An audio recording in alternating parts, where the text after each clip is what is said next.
y con toda la libertad. Si ustedes creen que hay alguna duda, algún comentario en este aspecto, o simplemente opinar sobre lo que estamos viendo, para mí es muy, muy bueno. Me sirve mucho también. Yo estoy usando ahorita en este momento, como se darán cuenta, Prezi, pero obviamente también hablábamos de Geniali, que es uno de los programas a usar a la hora de realizar presentaciones. Simplemente porque voy a navegar en los dos, sobre todo ahorita porque quiero que quede muy claro el tema y que nos vamos a dar cuenta que no es idéntico hablar de estrategias de enseñanza frente a las estrategias de aprendizaje. Se correlacionan bastante, pero en sí, las estrategias de enseñanza adquieren un matiz o una conceptualización diferente a las estrategias de aprendizaje. Vamos a encontrarnos que son diferentes, perdón. Y entonces vamos a ver lo que es una estrategia de enseñanza y a su vez una estrategia de aprendizaje.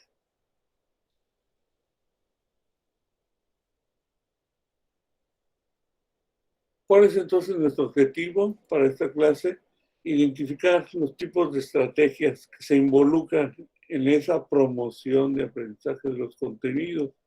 Y cuando hablo de identificar, me refiero a esos matices, a esa conceptualización como tal de lo que significa, por un lado, una estrategia de enseñanza y por el otro lado, una estrategia de aprendizaje, que como les reitero, se involucran, van paralelamente en el proceso de enseñanza-aprendizaje, pero las estrategias como tal adquieren dimensiones distintas a la hora de implementarse frente al grupo. Lo que tuve oportunidad de ver con cada uno de ustedes a la hora de que realizaban la participación con la doctora era por tener un reconocimiento o conocerlos sobre sus labores, sobre todo profesionales. Y me di cuenta que varios de ustedes, o un número significativo, se dedicaba a la docencia a nivel básico. Y eso es importante porque con eso les va a quedar mucho más claro cuál es el fin. También eso reitero constantemente. Cuando realizamos una tesis para finalizar, nos debe de quedar claro también que todo lo que llevemos a ver a lo largo de la maestría, con las diferentes materias que tengamos, manéjenlo como un aspecto que va a servirles bastante o va a ser un insumo o parte de su desarrollo de la misma tesis. Eso les sirve mucho. Si ustedes ya van teniendo claridad en cada uno de los temas que se ven en las diferentes disciplinas o materias, van a ver que van a decir, eso lo vi en cierta materia y me sirve bastante para desarrollar mi tesis. Vincúlenla siempre. Eso siempre he dicho y les va a servir muchísimo a la hora de cerrar el ciclo de la maestría. ¿O qué ocurre? Que todo un sistema, en cualquier universidad que tengan la oportunidad de conocer, se darán cuenta que las diferentes materias lo que nos llevan es concretar un producto final. Y ese producto final puede ser tesis, tesina, proyecto, etcétera. Pero mucho de la labor que uno se da cuenta ahora que ya empieza a inmiscuirse como docente, tiene que ver con esta cuestión. ¿Cómo esto que estamos viendo en este momento me va a servir no solo para entregar y pasar la materia, sino también para involucrarla o tener un acercamiento mucho más claro sobre lo que voy a presentar como tesis final?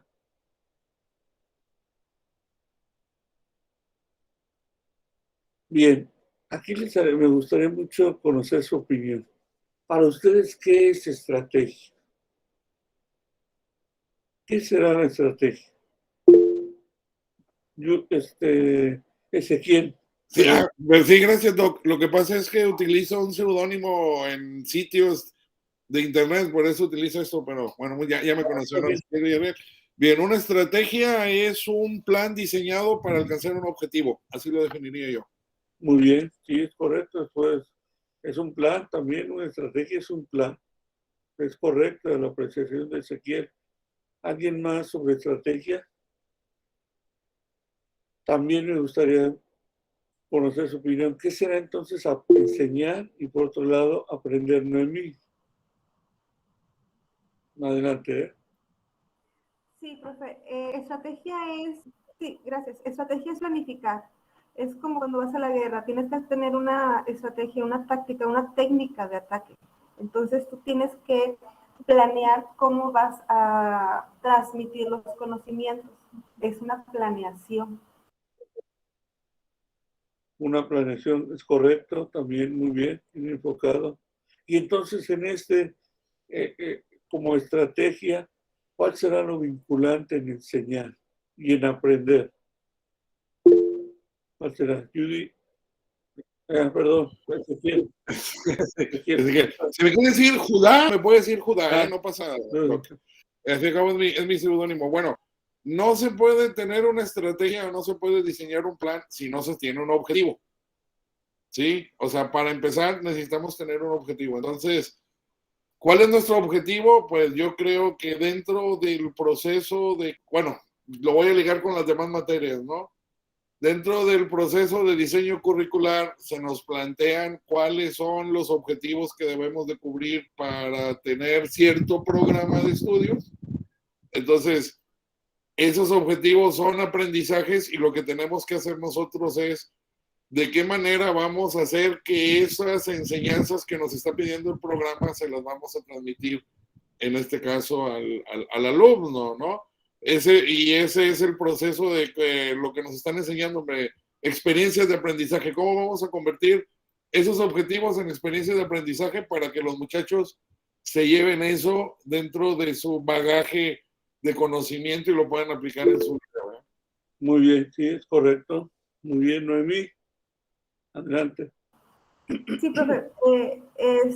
Estrategia, como dice mi compañero, hay que tener un objetivo. Entonces, se puede decir que una estrategia, el objetivo el objetivo es enseñar. La estrategia es cómo lo voy a enseñar.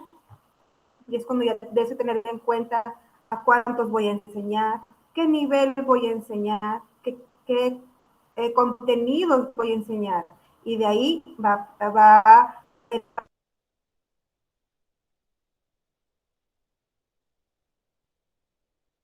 Y de ahí, perdón, ya no te oí al final, Noemí.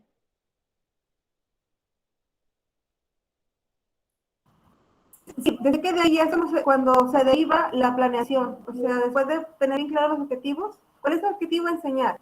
¿Cuál va a ser la estrategia? ¿Cómo lo voy a enseñar? Y de ahí es cuando ya parte cómo vas a hacer la planeación, cómo vas a hacer la estrategia de enseñanza. Muy bien, y fíjate, ya lo estamos construyendo entre todos un poco. Tenemos nuestro objetivo y la estrategia es cómo voy a enseñar el tema, ¿no? ¿Y cuál es la relación? Fíjese, y aquí ya vamos a encontrar con el aprender y la diferencia, ¿eh? Para que nos quede así incluso más claro, digamos, yo como docente, ¿qué voy a enseñar? Pero entonces, ¿dónde queda el aprender? Y aquí ya, yo creo que ya les va a resultar mucho más claro entender por qué cuando hablamos de enseñanza es una cosa y cuando hablamos de aprender es otra. ¿Quién aprende?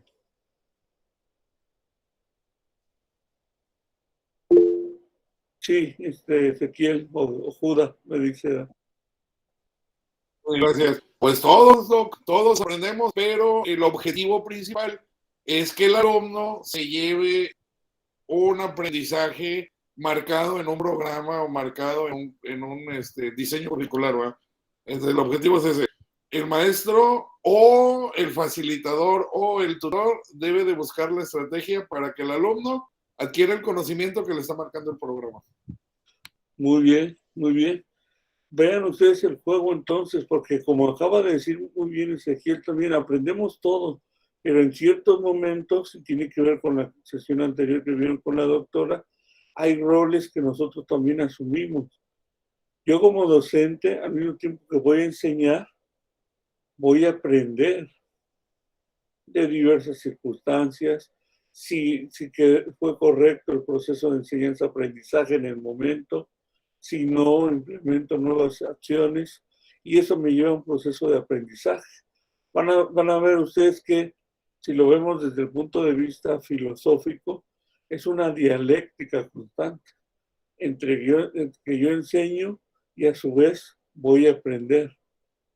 Y eso que aprendo, también al alumno que enseño, él si lo asimila, si adquiere la herramienta como yo como facilitador lo provengo, él va a llegar un momento en que va a aprender también a realizarlo, sin necesidad de que intervenga otro agente, otra persona que le enseñe, porque ya adquirió ciertas herramientas que lo llevó al aprendizaje mismo.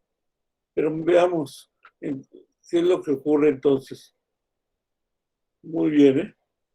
Entonces vamos a ver que la estrategia, como bien dicen ustedes, es un procedimiento, o como me comentaban también, es parte de una secuencia de acciones, conscientes o involuntarias. No necesariamente me voy a dar cuenta de esto, pero que van tras ese objetivo, como me comentaban, que persiguen un propósito determinado, que es promover el logro de aprendizajes significativos, que también ustedes ya lo han abordado con clases anteriores. Entonces, el docente utiliza estas estrategias de forma reflexible y flexible. Pero sobre todo aquí viene uno de los ejes fundamentales. Debo de ser consciente muchas veces.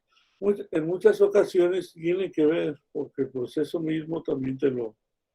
O sobre todo a nivel experiencial o la práctica que vas desarrollando es de manera inconsciente muchas veces. Tiene que ver que tú llevas tu práctica y le estás enseñando al alumno. Tu objetivo ya lo tienes definido, no necesariamente lo llegas a escribir o llegas a plantear una planeación y lo estás llevando a cabo. Pero ahora nos sirve mucho que en esta labor de maestría o maestrizante, como ustedes lo quieran ver, estamos volviendo explícito lo implícito, darnos cuenta de ese proceso. ¿Qué sucede entonces? La estrategia como tal adquiere un significado cuando yo soy muy consciente de lo que estoy realizando. No quiere decir, y tampoco denostar con el proceso que se da a veces de manera inconsciente entre los profesores. Simplemente es que lo estamos volviendo evidente ese proceso o esa labor de conseguir que un aprendizaje o lo que va a aprender el alumno se vuelva significativo mediante mi estrategia que estoy llevando a cabo.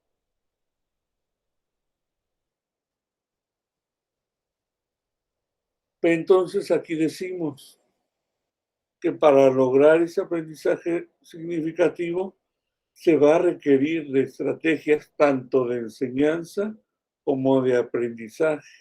Pero aquí viene la diferencia primordial que quiero que les quede también claro. En las estrategias de enseñanza es tarea del docente diseñar, programar, elaborar y realizar los contenidos que voy a aprender. En cambio, en las estrategias de aprendizaje es responsabilidad del alumno reflexionar y autorregular su proceso metacognitivo. ¿Qué estoy aprendiendo? La metacognición es preguntar o preguntarme qué tanto estoy aprendiendo y si estoy aprendiendo bien. No necesariamente voy a ser consciente de este concepto metacognitivo, pero recordemos, yo como docente implemento una serie de estrategias para que el alumno aprenda, pero a su vez yo voy a llegar en un proceso en que el alumno va a desarrollar unas estrategias de aprendizaje en base a lo que yo le estoy enseñando como docente. Y como bien decía Ezequiel, al mismo tiempo se puede dar un proceso en donde yo esté aprendiendo en esas estrategias de aprendizaje que desarrolla otra persona, o simplemente cuando estoy frente al grupo, aprendí que a lo mejor ciertas estrategias, llámense de enseñanza o aprendizaje, no corresponden a esta realidad, o simplemente yo sé que a ustedes les llega a pasar, como a todos nosotros nos ha pasado como docentes. Tenemos una clase que dice, me salió bastante bien frente al grupo, entendieron todos, se dio una participación, quedó claro.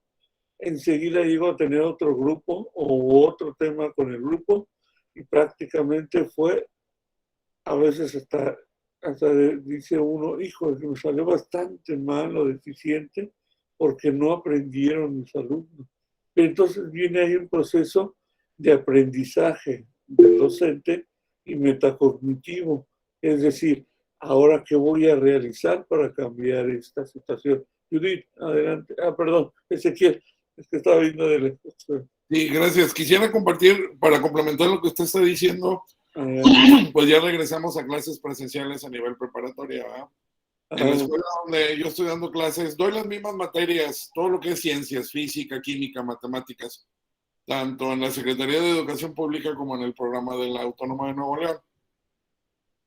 Hay una diferencia bastante marcada en las personalidades de los alumnos, colectivamente hablando. Sí. Los muchachos de la uni se ven más de casa, más de familia, como que tienen una mentalidad a largo plazo de estudiar. Les encantan que les pongan en este caso videos de National Geographic, que expliquen el origen del universo, la vida, todo eso, ¿no? Los muchachos de la Secretaría de Educación Pública, no quiero hacerlos menos, pero son muchachos más bravos, se ven más de calle, se ven más agresivos, retadores, no respetan a la autoridad, se quedan dormidos en clase, les vale 3 cacahuates lo que uno está explicando, les llama la atención y lo andan buscando al final de la clase, al final a la salida en la calle, ¿verdad? Para hacer la bronca. También uno tiene que adaptarse a ese tipo de situaciones, y eso es más cultural, aunque el maestro no tenga nada que ver, porque pues es de la casa, hay educación que se mama en la casa, pero sí tiene mucho que ver ese tipo de antecedentes familiares y sociales, y tiene uno que buscar la manera de adaptarse para tratar de sacarle el mayor provecho posible dentro de esa estrategia, aunque el alumno no tenga ninguna estrategia para aprender, cuando menos el maestro debe de cumplir con la estrategia de enseñar. Pero sí, las personalidades están muy, ¿cómo se llama? Muy opuestas, ¿no? Entonces, no sé si a alguno le ha pasado, pero hasta en eso debe uno también de diseñar su estrategia, ¿verdad? Es correcto, incluso la misma experiencia la he vivido, así como bien mencionas, Ezequiel. Estoy en un colegio como un CETIS, yo imparto sobre todo ciencias sociales y humanidades, y voy por la tarde o viceversa a un colegio de paga, ¿no? Privado, pero con cierto estándar de paga, y notas la diferencia. Lamentablemente no es prejuiciar, es realidad. Y se presentan dos ámbitos muy distintos, y como bien mencionas, Ezequiel, uno tiene que llegar con cierta estrategia, con cierto grupo de alumnos, y que tú adquieres esas herramientas. Eso es lo que acaba de decir Ezequiel en esencia. Uno de los aportes, entonces, cuando tiene uno claridad de lo que es conceptualmente una estrategia de enseñanza frente a la estrategia de aprendizaje, le resulta muy valioso. ¿Por qué? Porque en la misma dinámica de la clase llega oportuno apretar lo voy a decir así, pero puede ser un tornillo, por decirlo así, por cambiar, porque resulta que no me está siendo favorable en el momento, y necesito realizar ese cambio. Y entonces, cuando ya tengo plena conciencia de de la estrategia que estoy implementando y que no me está resultando en el momento, entonces implemento otra nueva estrategia de enseñanza. Y todos llegamos a tener, diciéndolo coloquialmente, nuestra maleta de estrategia. Muchas veces no somos conscientes de esto, pero todo docente, la gran mayoría de los docentes, llegan con esa estrategia bajo el brazo, que resulta que no, la dinámica no está dando los requerimientos que yo deseo, inmediatamente implemento otra. Y cuando llega a darse acorde con esto, en el siguiente grupo tengo que implementar anterior o nueva, porque también ya los voy reconociendo. Y esas labores son constantes. Por eso hablamos incluso desde la filosofía, que hay una dialéctica de la enseñanza, donde constantemente nos hacemos nosotros, a nivel de docentes, la pregunta: ¿me resultará con este o no me resulta debido a las características, etcétera, etcétera? Eso es muy primordial. ¿Alguna duda, comentario sobre lo que estamos viendo hasta este momento? Con toda confianza, ¿eh?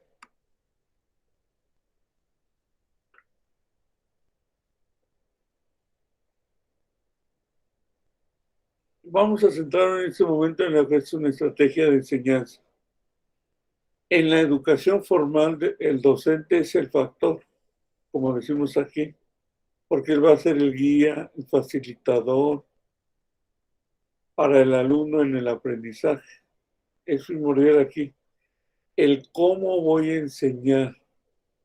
Depende esto en gran medida de muchos de los factores.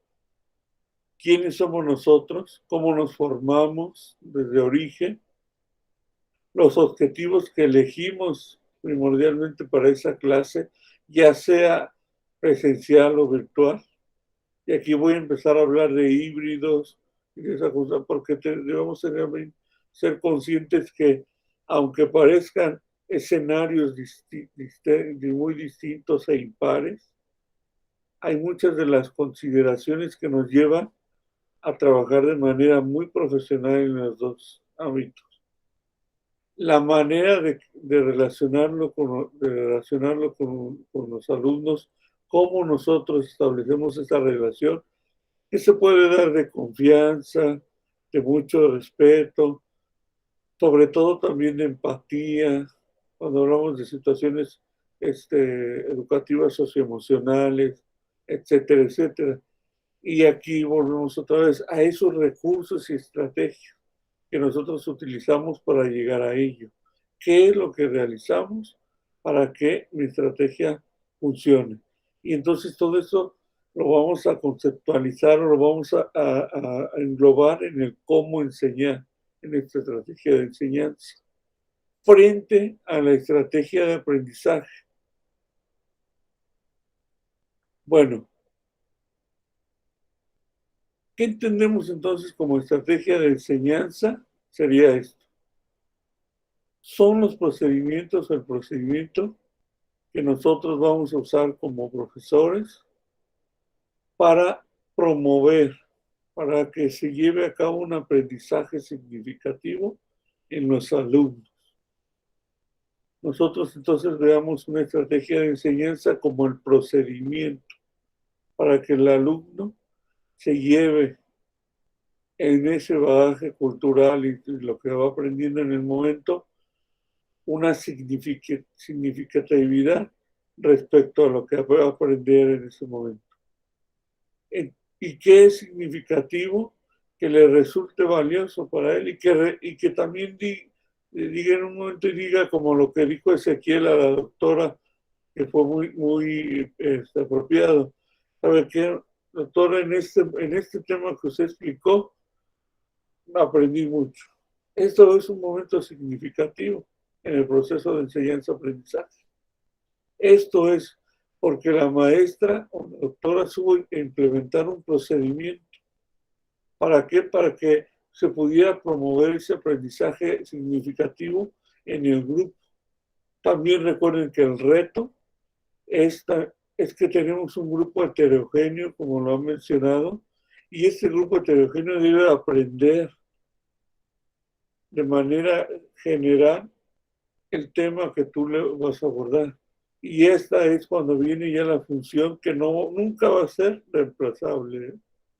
Aunque pasen muchos años, el docente como tal, como ser humano, como empático, como conocedor del conocimiento, como, como facilitador, como guía, como ustedes quieran denominarlo, él siempre va a ser el andamiaje entre el contenido, el tema y el alumno. ¿Cómo lo vuelve significativo? Esa es la labor del docente. Y el docente, por eso siempre he reiterado que aunque pase el tiempo, siempre nuestra labor va a ser primordial en este proceso de educativo.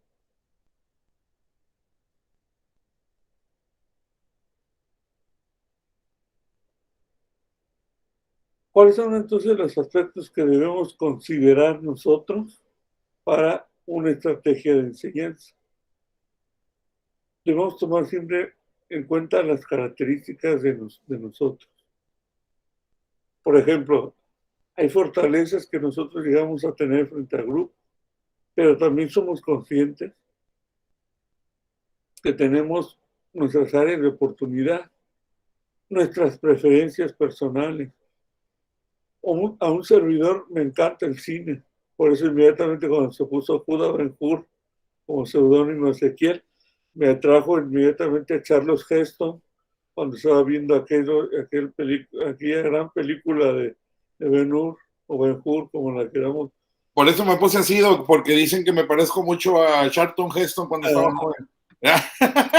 No, está bien, Ezequiel, y nada más que espero que no le guste esa ideología que traía de las armas, que yo apoyaba mucho. ¿Sabe dónde? Como es mi ídolo, pero en ese momento sí como que se cayó esa construcción que tenía de él. Hay un documental que se llama Masacre en Columbine.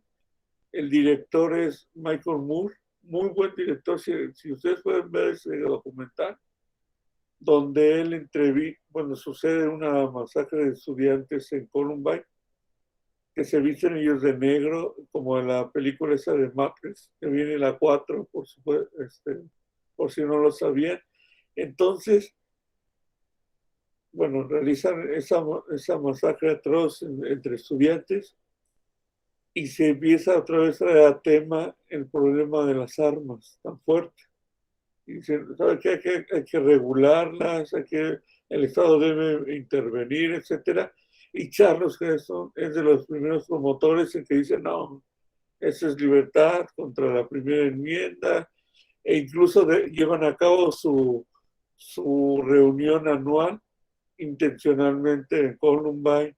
Imagínense el choque tan fuerte con esas familias que se vieron afectadas porque muchos de sus hijos estuvieron involucrados o fueron asesinados ahí, y Charles Heston lo promovió bastante. Y él le realiza una entrevista, no les quiero platicar toda la historia, pero lo engaña de cierta manera y entra hasta su casa y lo termina corriendo Charles Heston al director Michael Moore de su casa, pero de verdad lo ridiculiza muy bien el director respecto a esa postura. Él como actor, mi gran respeto. Es muy buen actor, de los mejores que ha tenido Hollywood, yo creo. ¿Verdad, Ezequiel? Sí, es que, bueno, les voy a comentar un poquito. Tenemos un sitio de internet que ayuda a las personas que salen de religiones de alto control. Entonces, lo que nosotros tratamos de hacer es ayudarles a restaurar el pensamiento crítico, ¿verdad? ¿Cómo lo hacemos? A través de la ciencia, la tecnología, la historia, la filosofía. Entonces, utilizo ese seudónimo porque se supone que Judá Ben-Hur conoció a Cristo, ¿verdad? En esa película, que nada tiene que ver con Cristo, ¿verdad? Pero, y aparte lo voy a ser sincero, era la película favorita de mi papá, que paz descanse, y por eso me puse así ese seudónimo en internet, ¿verdad? Entonces, si ven a Judá Ben-Hur en internet, soy yo. Y al final se termina convirtiendo, la película ya ve que razona y llega al momento de la crucifixión. Yo la he visto bastante, a mi papá también le gusta bastante y la veía cada año en Semana Santa. Era un clásico para verse, ¿verdad? Bueno, Y entonces decimos cuáles son también del tipo de alumno. Y recordemos, hay que tener plenitud de los estilos de aprendizaje, que no solamente son 3 o 4. Hasta el momento se habla de 21 estilos de aprendizaje y que si tiene oportunidad a Gartner de leerlo, Howard Gardner, y se llama así, Inteligencias Múltiples.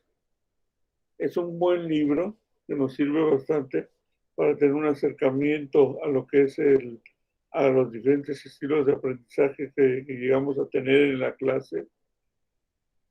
También tomando en consideración el contenido que tenemos que enseñar nosotros. ¿Cuál es? Si es un contenido analítico, que va a haber reflexión, crítica, análisis del mismo, como dice la palabra, o fáctico, que es memorizar, tener en cuenta nada más para qué, para que el alumno en el momento adquiera ese conocimiento, pero que le va a servir a largo o mediano plazo. Los materiales didácticos son también importantísimos. Hoy en día se ha confundido, y eso llega a ocurrir, que las tecnologías las confundimos con una estrategia de enseñanza-aprendizaje. No, la tecnología es un material, es una herramienta. Nos va a servir para que el alumno aprenda, pero no es el fin, la tecnología. Puedo tener la mejor tecnología del momento, pero ser tan pasivo como docente, o a lo mejor no tener claridad en algunas de las cuestiones que necesito que el alumno aprenda, que resulta incluso hasta poco favorable usar todas las herramientas o toda la tecnología del momento. Recordemos esto siempre con plenitud. Se puede utilizar diversas técnicas instruccionales frente a este tipo de estrategia de enseñanza. Por ejemplo, en la expositiva, la vivencial, como ahorita lo que acabamos de realizar, Ezequiel y un servidor, interactivas, como también lo se realiza en este momento, entre otras, porque nuestra estrategia debe quedar plena y clara a la hora de estar frente al grupo. Pero para eso, como ustedes comentaban muy acertadamente, previamente ya tengo definido el objetivo y lo que voy a realizar en este momento. ¿Cuáles son entonces estos materiales didácticos que se pueden implementar bajo esas estrategias? Los medios o recursos que estimulan la función de los sentidos, obviamente basándome desde para acceder a esos conocimientos, hablo de materiales didácticos que tengan que ver con las dos, tanto lo híbrido como lo presencial o lo que tenga que ver con a nivel virtual. Pueden ser los libros, los manuales, materiales impresos o electrónicos. Por lo regular, como mencionaban también, hay alumnos que les gusta bastante ver videos y eso. Hay una estrategia muy buena de enseñanza que se llama píldoras de aprendizaje. Procuren, si voy a dar una clase en línea, y aquí vienen unos ciertos tips, que no pase más de 40 minutos. No hablamos de nivel licenciatura y maestría porque tiene que haber siempre una dialéctica o una hermenéutica, incluso como diría Sócrates, vamos a tener un acercamiento concreto a lo que estoy realizando con mi labor y que tengo que hacer análisis reflexivo, etcétera. Pero en clases donde hablamos de media superior y hacia abajo, tiene que quedarme claro que no puedo pasarme de 40 minutos. ¿Por qué? Porque el alumno también se cansa. Una clase a distancia tan larga no es buena. ¿Qué ocurre en la presencial? A nosotros nos dicen 50 minutos, sí, pero en esos 50 minutos, por lo regular 10 minutos, saludo al grupo, paso lista. Y no dejamos de hacer eso porque eso relaja un poco el ambiente antes de empezar la clase. Entonces, ¿qué dicen las píldoras de aprendizaje? Que a un alumno cada 5 o 10 minutos de un corte de mi tema que estoy explicando, sobre todo a distancia. Empiezo con un tema, a los 10 minutos ya corté ese tema y meto a lo mejor un video de 5 o 6 minutos. No debe tampoco pasar un video más de esos minutos. ¿Por qué? Porque no te va a permitir realizar las preguntas necesarias o las que tú creas importantes. Y la última píldora de aprendizaje, por lo regular son 4 píldoras en una sesión, siempre debe estar destinada al cierre y a las preguntas que pueden surgir durante la sesión. No necesariamente va a haber participación siempre, pero al final es bueno cerrar y también cerrar con una conclusión general. A lo mejor, miren muchachos, vimos esto o vimos aquello, etcétera, durante esta clase. Si no hay preguntas, hacemos un pequeño resumen, pero ya lo tenemos implementado nosotros. Y una disculpa es que tengo una alergia desde este tiempo y la voz ahorita ando medio afectada, pero esa es una alergia tremenda. ¿Dudas, comentarios hasta aquí respecto a lo que estamos viendo? ¿Todo claro? Muy bien. No, ninguna. Todo claro, gracias. Les agradezco mucho también su atención, Marcela, y a todos. Los objetivos, bueno, ¿qué vemos entonces? ¿Qué son los tipos de estrategia? Y aquí también ustedes se van a... Eso me gusta muchas veces movilizar lo que entendemos siempre. Una estrategia también son los objetivos.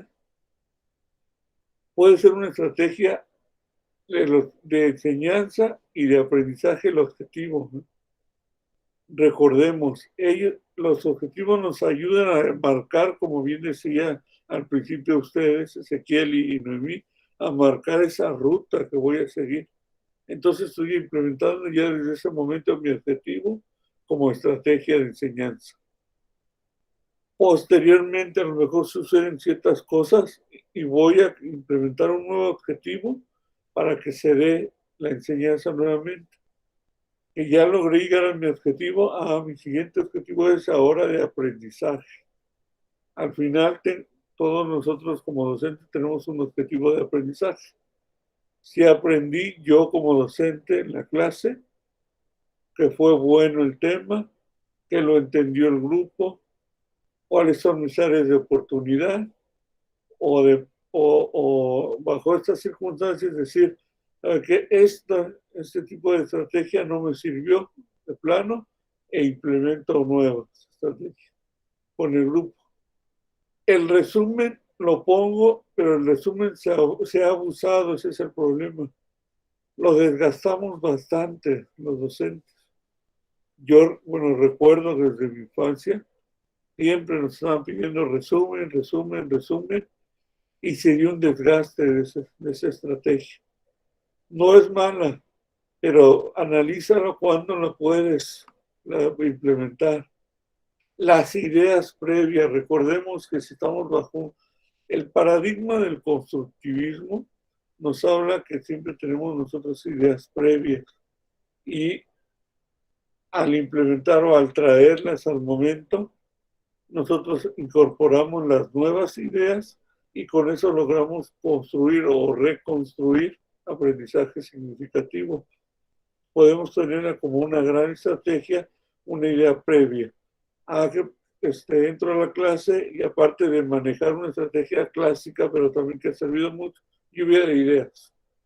Y entonces ya viene tu objetivo es que van a ver tal tema. Pero recuerdan estos muchachos que pasó ayer, no sé, en la escuela o a nivel nacional, ya traemos una idea previa que sabemos que todos la van a participar o reconocer. Que uso bastante en ciertas ocasiones hablarles de fútbol. No sé mucho de fútbol, es más, no veo fútbol, pero sé que les gusta mucho que Tigres, Rayados. Inmediatamente si hay algo que sé que me va a servir, lo traigo a colación. ¿Qué les pareció lo de que pasó con el partido? ¿Cómo se portó tal jugador? Inmediatamente vamos a ver la opinión. Esa es una estrategia previa, una idea previa para entrar posteriormente a mi tema específico. Por supuesto, hablamos de las ilustraciones, preguntas intercaladas, que yo usé al principio preguntas, que ahorita las seguimos implementando, analogías, que ya decíamos, o que nos traía una analogía muy importante, Ezequiel, sucede en mi ambiente, y que inmediatamente hizo una analogía, porque dice, ¿qué sucede con los estudiantes a nivel de condiciones muy favorables, como las autónomas de Nuevo León o las prepas de la UNI, frente a las públicas? Él implementó una analogía en ese momento.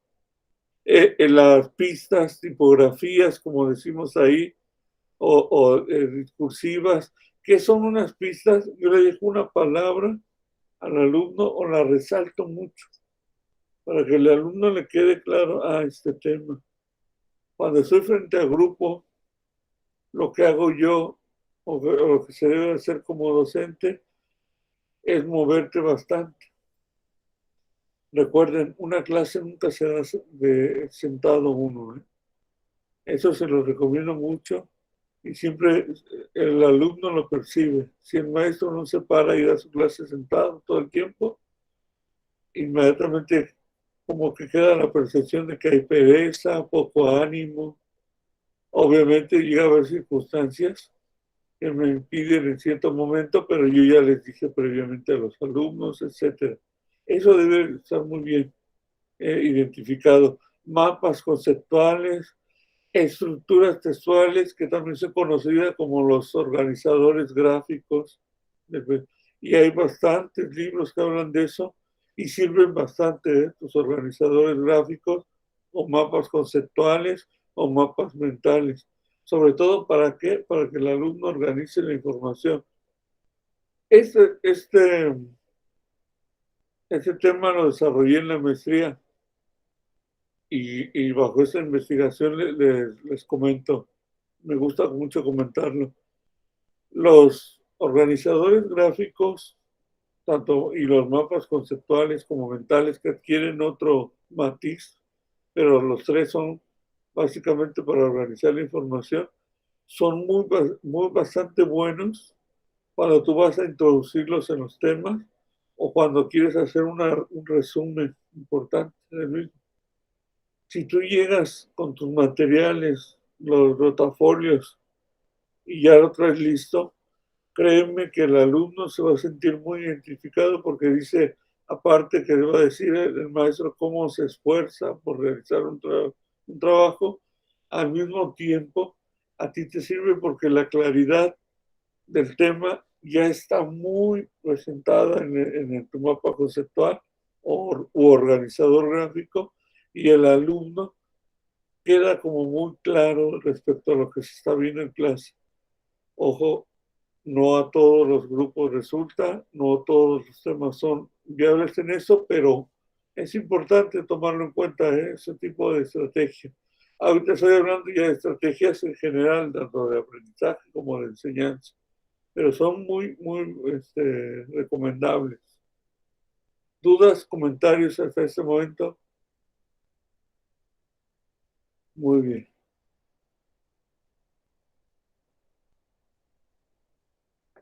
Y vamos a ver aquí una de las partes también importantes, bueno, en realidad todo, ¿no? Clasificación y función de las estrategias de enseñanza. Como les digo, aquí incluso se va a acercar un poco para que las vean ustedes mejor. ¿Qué son entonces? Como decíamos, hay más, pero estamos en concreto en estas, y que tienen que ver con Díaz Barriga, en su libro, que estoy basando esto para el aprendizaje significativo, que se llama su libro así. Ahorita de todos modos les pongo la biografía. Que son entonces las estrategias, los objetivos. Es una estrategia. El resumen como tal tiene una descripción y finalidad concreta. el organizador previo, recuerden que con las ideas previas sirven mucho esos organizadores del aprendizaje o mapas conceptuales y mentales también, las ilustraciones, las comparaciones o analogías, preguntas intercaladas, pistas tipográficas, discursivas, etcétera, mapas conceptuales o redes semánticas, uso de estructuras textuales que son los demás organizadores retóricos, cómo se usan cuando facilitan el recuerdo. Tal idea viene a partir de, yo recuerdo que en cierto momento o en cierta etapa, ustedes se acuerdan, alumnos cuando eran chicos, que les gustaba mucho ver esta caricatura o este programa.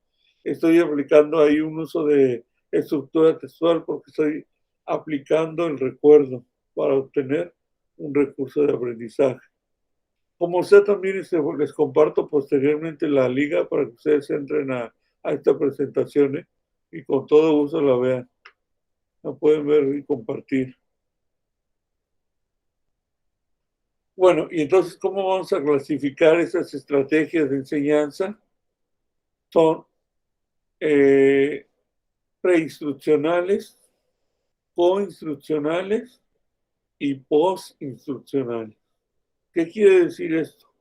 Las pre son el antes, las coinstruccionales son durante y las postinstruccionales después. ¿Cuál es la función de las pre? Es activación de ese conocimiento y las llamadas experiencias previas. La coinstruccional es durante el momento para ir apoyando esos contenidos que estoy explicándoles a ustedes o que ustedes están explicando al momento a sus alumnos, y las que vienen posterior, sobre todo deben ser enfocadas en una visión sintética e integrada del material, un resumen o conclusión general. Esa sí siempre debe de ser portadora del facilitador docente. Él es el que debe de cerrar siempre la clase con un pequeño resumen frente al grupo. ¿Por qué? Porque él ya aterriza algunas de las dudas que pueden quedar al final o que llegas a preguntarle y ya tú cierras con eso. Otra de las cuestiones, abarcando esos ejemplos, una estrategia o instruccional o que te llega a servir mucho en el momento es lo que ya decía y lo traigo a reiterar porque en las clases virtuales o con este proceso las condiciones de la pandemia nos llevó a tener un acercamiento mucho más rápido y tener que implementarlo. Lo que llegaba a ver, porque me dedicaba también a observar clases de maestro, que en los videos en ocasiones llegaban a pasar de 6 a 7 minutos y se extendía. Y entonces al hacer eso prácticamente tu condición instruccional la abarcaba todo un video. Hay que tener mucho cuidado que no pase más de 5 o 6 minutos. Por eso le reitero mucho, porque para ustedes les resulta mucho más beneficioso ese aspecto. Si tienes planeado realizar una conversación, no una conversación, como estrategia, usar una película o un cortometraje, un documental, procura que el alumno lo vea con anticipación para que tú nada más te dediques a tomar los puntos nodales del tema. Porque no resulta muy beneficioso a la hora de estar llevando a cabo tu labor cuando los 40 o 50 minutos sean lo primordial. Y otra cuestión, las tareas ya no son tan fundamentales. Debemos tener cuidado de dejar una tarea que resulte buena y si considero que la tarea no va a resultar lo suficientemente valiosa en el proceso de enseñanza-aprendizaje o de aprendizaje, sobre todo del alumno, mejor la desecho. No dejemos tarea por dejar tarea. Procura aprovechar esos 40 minutos y cerrar todas las condiciones que se presenten al momento y que tu alumno lo comprenda a totalidad. Las tareas tampoco son viables. Ya está muy comprobado también por diferentes investigaciones, etcétera. Procura dejar tareas lo más significativo que sean, pero que sean pocas también.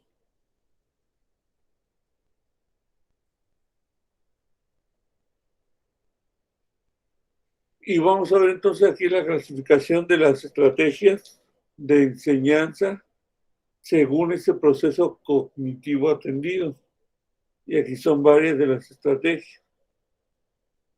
Y obviamente tienen que ver con lo que estamos viendo.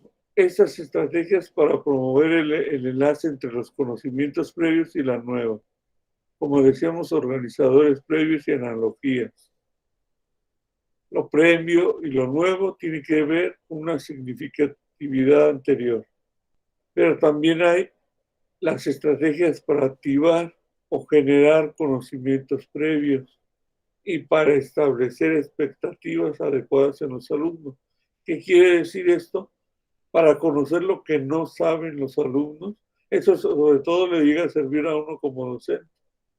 Al momento cómo están referente al tema, para establecer esas bases para los nuevos aprendizajes que tú vas a enseñarle al alumno, para esclarecer esas intenciones educativas que tú pretendes lograr.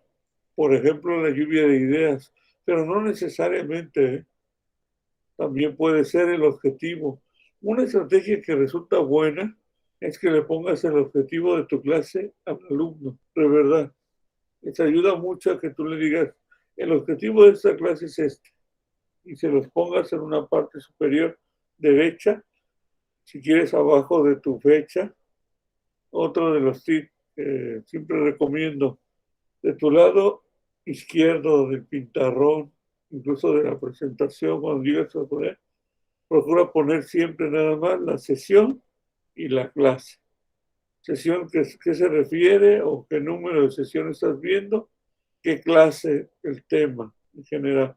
Y de tu lado derecho, procura ponerle siempre la fecha y abajo el objetivo de esa clase. Procura siempre tenerlo bajo esa estructura porque te va a servir bastante a la hora de implementar tu clase. Y las estrategias para orientar la atención del alumno. Estas son las preguntas.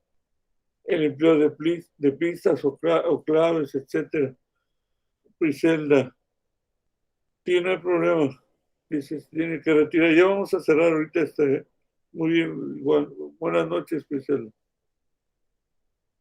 Las estrategias para organizar la información que se ha de aprender.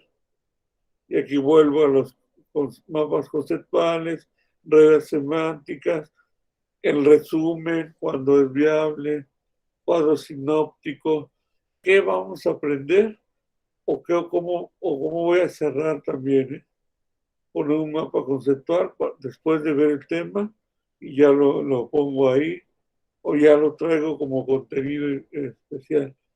Recuerden, eso no necesariamente va a ser un principio básico en una clase, irme por el azul y cerrar con naranja. No, en ocasiones, en un mismo tema, a lo mejor en 10 minutos, 15 minutos ya vi un tema y ya estoy explorando, entrando al siguiente tema y vuelvo a iniciar con la lluvia de ideas, o lo que ustedes saben, etcétera, y otra vez viene el proceso.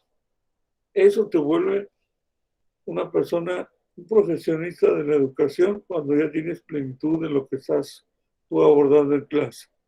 Hasta este momento, ¿alguna duda, comentario respecto a esto, no? ¿Todo bien? Todo bien, gracias. Les agradezco. ¿Me podrían decir cuánto llevamos de tiempo para que porque quiero cerrar en este momento para estrategias de enseñanza. Más o menos. Son las 9:05, doctor. Muy, gracias, sí. Entonces, vamos a dar cierre en la cuestión de las estrategias de enseñanza. Después vamos a abordar lo que es las estrategias de aprendizaje e irnos ya a lo que es un ambiente virtual e híbrido, que nos va a servir mucho a nosotros tener plena conciencia. ¿Para qué? Para que cuando nosotros elaboremos tanto mi trabajo final de la materia como la tesis, o si estoy implementando alguna idea, quede claridad sobre lo que yo pretendo tener en esta tesis o trabajo. Y si tienen alguna duda no solo referente a la clase, sino también a lo mejor de sus proyectos, con toda confianza, ¿eh? Y bueno, las estrategias de aprendizaje significativo. Y aquí es donde hago un pequeño paréntesis. ¿Por qué se vuelven significativas? Porque ese es el fin. Una estrategia de aprendizaje, sí, es que el alumno va a tomar como parte integral de lo que acaba de entender y lo vuelve un aprendizaje cuando él lo replica o te lo explica. Cuando dices, es que ya lo entendió, entonces su estrategia de aprendizaje ya la asumió. Pero el alumno, por supuesto, no va a ser consciente. Ejemplo, tú le enseñaste a un organizador gráfico a realizarlo y le dices durante la clase, sí, el siguiente tema es este, y estamos viendo en el libro, por favor, realícenme un mapa conceptual. Y te lo llegan a elaborar ahora sí con conectores, con conceptos fundamentales de la lectura, no abarcan tanta información, simplemente lo básico, y pasa contigo el alumno. Obviamente cuando hablamos de grupos amplios, pues vas a dirigirte a uno, a dos si acaso, y le dices, muy bien, quedó bien, lo podías explicar al grupo, o lo pone, ¿no? Muy pequeño, así. Él ya, la estrategia de enseñanza que tú implementaste, él la aprendió y la asumió. Y se volvió una estrategia de aprendizaje significativa para él. Eso es, a grandes rasgos, la estrategia de aprendizaje significativo. Aquí lo quiero hacer ese corte porque todavía viene un pedacito más para entender lo que vendría a ser ya un aprendizaje significativo. Porque también quiero presentarle lo que es Geniali. A lo mejor ustedes ya han trabajado con Geniali. Voy a quitar esta pantalla, ¿eh? Pero Geniali también es una de las herramientas básicas que nos ayuda a presentar diferentes temas. Y también adquieren, como pueden ver ustedes, Geniali así se llama, en la parte superior izquierda lo ven el nombre.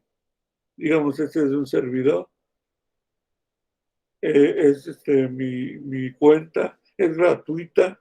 Hasta cierto momento te deja realizar tus presentaciones. Si tú lo que quieres es crear una nueva, digamos, hablamos de crear Geniali. Aquí le voy a dar clic, presentaciones, le vas a dar en presentaciones, pero si ves unas que están con estrellita, ese es cuando ya tienes que realizar un pago y ya no te va a permitir con eso. Adelante, Ezequiel, creo que me quería preguntar algo. Sí. No, le estaba compartiendo a las compañeras, compañeras en la liga. Qué bueno, le agradezco, qué bueno que... Me siento bendecido ante las mujeres hoy, muchas gracias. Sí, estamos privilegiados, ¿verdad? Y entonces, ustedes como se dan cuenta, Geniali los presenta todas estas presentaciones, valga la redundancia, o plantillas, pero las que aparecen con estrellas son nuevas y son muy bonitas, pero te pide un pago, cierto pago. Las que aparecen así ya, sin las estrellas, son las que te va a permitir utilizar, como una de un servidor. Aquí mis creaciones, le doy mis creaciones, lo que llevo ya hasta el momento, y ustedes van a ver todas las que llego a tener aquí. Al momento de presentarlas, creo que se va a abrir en otro. Aquí viene ya la presentación general. Había una que bueno, eso también, el conocimiento del ser social, para ciencias sociales. Les voy a pasar, voy a tener que cerrar esa porque se abre en otra ventanita. Y van a ver cómo se presenta. Y vean ustedes qué bonita e interactiva la llegamos a ver. Y aquí es como si fuera un salón de clases. Vean ustedes, empiezan a mover los gises, etcétera, y se vuelve muy interactiva. Con los alumnos, sobre todo para educación media superior o básica, que llegues a implementar y vean ustedes la interactividad que se logra con esto. Van a ver y cómo se está presentándose. Y recordemos, aquí también muchas veces cuando lo estoy viendo con mis alumnos, les paso algunas ciertas recomendaciones que considero importantes. Cuando realizamos una presentación, procuremos poner un mínimo de texto. No saturen de información. ¿Por qué? Porque el alumno no lo va a leer y aparte se va a ver mucha información que a lo mejor le va a complicar entender el tema. Procuren ustedes explicarlo. Y si hay alguna duda, enfatícenla en el momento, o díganle al alumno, mira, y explicamos en el pizarrón, etcétera. Porque ¿qué ocurre? Que llega a haber mucha saturación y el alumno se llega a distraer cuando hay demasiada información ahí. Y aquí, digamos, que los temas que se ven en clase. Y aquí me quiero adelantar un poquito porque vean ustedes que bien se presenta, sí, pero también puede haber interactividad al momento, la comparación de un tema con otro, diferentes, aquí hablamos de procesos generales, cómo se va desde lo individual a lo colectivo,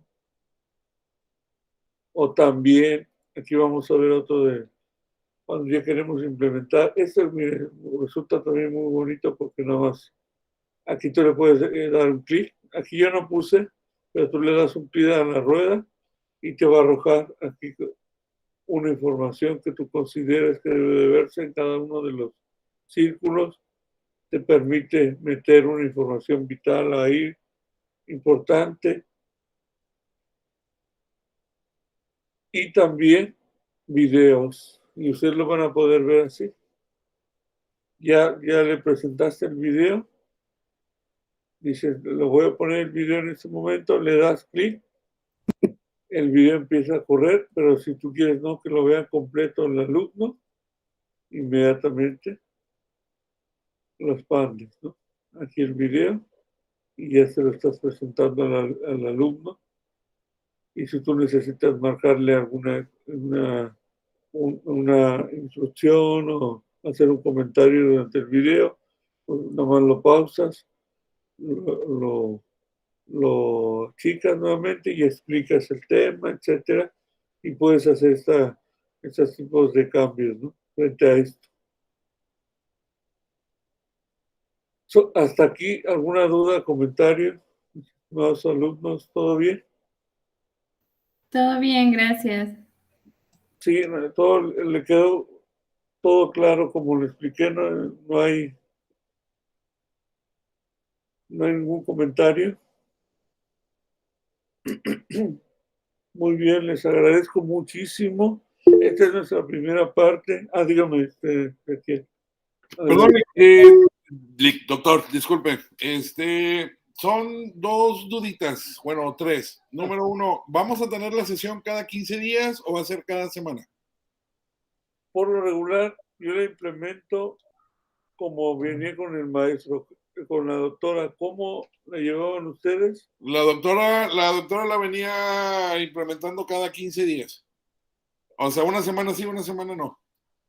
Si ustedes lo consideran así, lo podemos implementar Como usted diga, nomás que sí, le quería hacer un comentario. Ahorita me puede quedar porque la maestra que sigue canceló. Okay. Pero normalmente algunos de nosotros, quizás ahorita no están, pero algunos de nosotros exactamente a las 9 de la noche, y sí es muy puntual, es la maestra de Yucatán, Minerva, me parece que se llama. La doctora Mine, sí es muy estricta, haga de cuenta, en horarios y cosas por el estilo. Lo que normalmente la doctora terminaba más o menos en 55, casi la hora, nos daba oportunidad de cambiar de sala. La verdad ahorita me puede quedar porque canceló la maestra, pero que por favor considere en futuras situaciones que tenemos una clase posterior. ¿Sí? Muy bien, ¿no? Considerado, entonces iniciamos así. Y Doc, hay dos actividades SCORM que no tienen fecha. Esas, usted las posteriormente nos dice cuándo vencen. ¿No las tocamos ahorita? No, si no tienen fecha, pero yo les comento por mensaje. Si ustedes pueden entrar o si ya están abiertas con toda confianza, háganla. No quise meterme porque como no tiene fecha, dije, no vaya a ser que a lo mejor pensaba, la doctora la quiere programar después, porque a veces nos decía, esto no entran hasta que veamos esto aquí, ¿no? Entonces, usted nos indica o ya podemos hacerlas, ya nomás para... Sí, ustedes gustan ir haciéndolas para que no nos atrasemos y de todos modos, lo que procuro también es no cerrarlas todavía, porque también ese cambio yo sé que va a causar un poco de incertidumbre, pero van a ver que ya con el tiempo ya vamos a poder estar muy bien organizados. No, muy bien, gracias, doctor. Esa es mi duda, se lo agradezco. No, de qué. Marcela, adelante. Hola, buenas noches, doctor. Discúlpeme, yo el día de hoy entré un poquito atrasada, entré a las 8:10, discúlpeme, y entonces ya la doctora ya no va a estar dando la clase. No, Marcela. Lamentablemente, bueno, no fue por cuestiones que tuvieran que prescindir de la doctora. Nos empezaron a asignar ya diferentes cuestiones a todos. Lamentablemente, ahí sí le hicieron descarga, pero porque va a realizar nuevas funciones, igual un servidor. Pero sí, yo sigo de aquí en adelante. Cualquier duda, comentario, con toda confianza. Ok, muchas gracias, doctor, y bienvenido. Gracias a ustedes por presentarse. Lo importante es que siga el proyecto, ¿verdad, doctor? O sea, por lo que se ve, el proyecto de la Universidad Ciudadana no la va a cancelar el nuevo gobierno, ¿no? No, digamos, va a continuar el proyecto. Excelente. Es un buen proyecto, la verdad. O sea, el hecho de que nos den la oportunidad de estudiar gratis una maestría, pues no cualquiera, ¿no? Entonces, pues aprovecharlo, qué bueno que sigue el proyecto. Sí, hasta donde sabemos, yo les digo lo que me han comentado también ahí en dirección y todo, continúa, al contrario, están buscando volverla mucho más sólida, institucional. Ha entrado mucho alumno, afortunadamente, a continuar con sus estudios. Qué bueno. Qué bueno, fue de las cosas buenas que nos dejó el bronquito y que ojalá y el chamaco las mantenga, ¿no? Sí, parece que todo va bien, eso sí. Qué bueno. Valió la pena votar por Samuel. Sí. Gracias. Pues hay que buscar la alternativa y si no, pues lo cambiamos y otra, pues así es la democracia, ¿verdad? Cuídense mucho, les agradezco mucho su atención. Hasta luego, compañeras. Gracias, Doc. Que pasen buenas noches, nos vemos. Gracias, descansen, buenas noches. Gracias, buenas noches. Que estén muy bien, gracias a ustedes. Hasta luego. Hasta luego.